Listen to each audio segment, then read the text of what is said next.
Hi sa lahat. Ang gagawin ko ngayon, itong problema ni Baget sa oil leak dito sa may valve rocker cover. Makikita natin na medyo malakas na yung leak nito.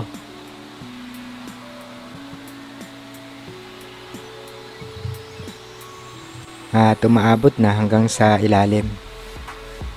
So ito ngayon yung isi-share ko kung paano ko ito ginawa. So simulan na natin. Para mabaklas natin yung rocker cover, meron itong 6 na 10mm na bolt. Then kailangan din natin alisin yung PCB hose at yung breather hose. Then itong high tension wire holder at itong dalawang tornilyo sa timing belt cover. So una kong inalis yung breather clamp gamit ang plier. Sunod itong PCB clamp. Then hinugot ko na yung PCB hose at yung breather hose. Sunod naman itong dalawang bolt sa timing belt cover.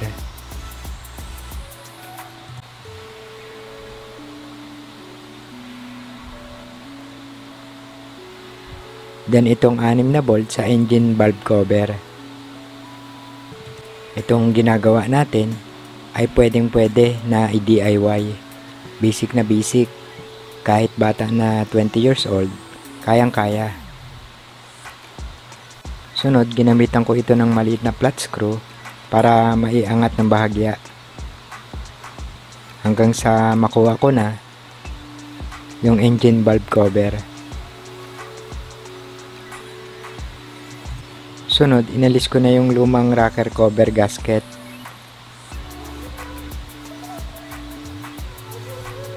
Then, tinakpan ko ito ng malinis na basahan para hindi mapasukan ng dumi pag nilinis mamaya. Then, nilinis ko na ito. So, dahil sa hindi pa dumarating yung order ko na degreaser, ang ginamit ko muna yung carburetor cleaner. Pwede naman to. Or kung meron kayong gasolina, pwede rin yun. So, mahalaga na linisin natin itong mabuti para kapag naglagay tayo ng bagong gasket, lapat na lapat ito at hindi ito tatagas. Bali, ang code ng gasket ay 2244102-400. Sa pagbili naman nito, isearch nyo na lang sa internet yung pangalan nito o yung code ng gasket.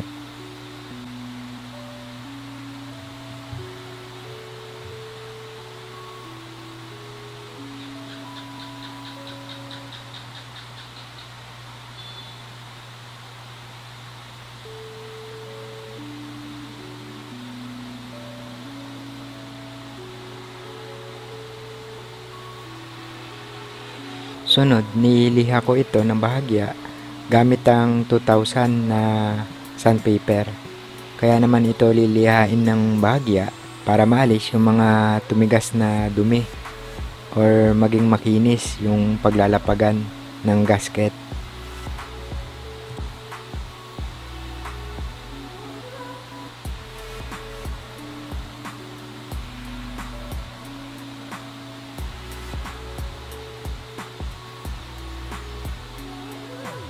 Sunod, nilinis ko naman itong valve cover.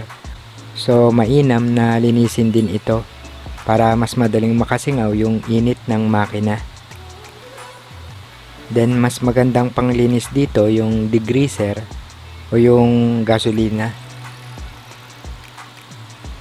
Then, ito na siya ngayon. So, hindi ko na masyadong nalinis yung pinakaloob dahil sa hindi ko matanggal yung cover na yan. Pero at least kahit papano, nalinis na. So ngayon ikakabit ko na yung bagong gasket. Sa paglagay nito, siguraduhin natin na lapat ito. So hindi ko na to nilagyan ng gray gasket o silicone gasket. Dahil kung malinis at maayos yung pagkakagawa, malamang sa malamang hindi na yan tatagas.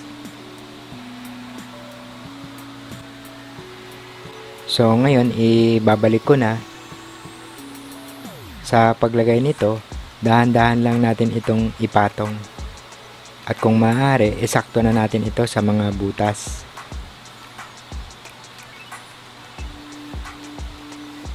Then ilagay yung 6 na bolt.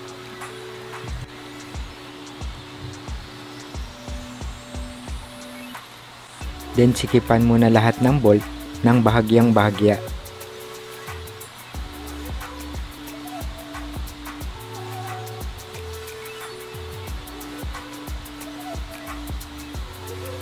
Sunod, tinuktok ko ito ng bahagya para mas lumapat.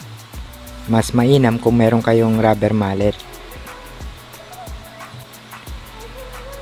Then sinikipan ko na uli ito ng bahagya.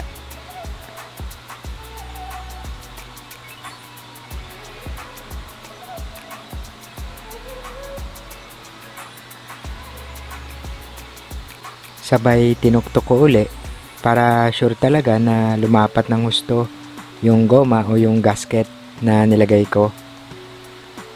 Then ngayon, ipa-final ko na yung paghigpit. So wala akong torch wrench at kung meron man, hindi ko rin alam yung bilang ng torch nito. So sa mga master dyan, maaaring pa-comment na lang kung ano yung torch nito. Basta ang pagkakaalam ko rito, katamtamang higpit lang ang kailangan nito. Kaya ang ginawa ko rito, hinulaan ko na lang at pinilit kong tansyahin ng mabuti para magbalanse yung higpit ng 6 na tornilyo. Sunod, ibinalik ko na yung oil cap. Then yung 2 tornilyo sa timing belt cover.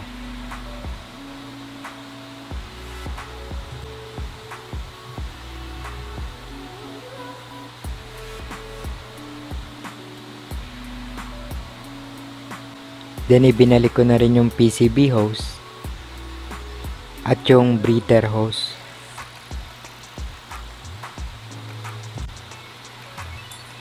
Then yung high tension wire holder. Sunod, nilinis ko muna ito para kapag tinesting ko, mas madali kong malaman kung meron pa itong leak.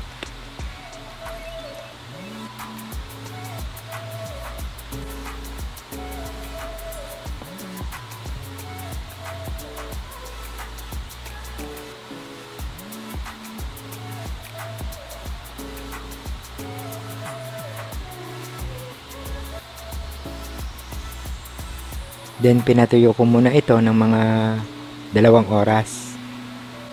Then ngayon, testing na. So sa ngayon, 7 months na ito halos. Then wala naman akong na-encounter na nagkaroon uli ito ng leak. So goods na ito. So hanggang dito na lang muna. At kung nakatulong o nagustuhan nyo itong video natin, huwag nyong kalimutan na mag-like, share, follow at subscribe sa ating Facebook at YouTube channel.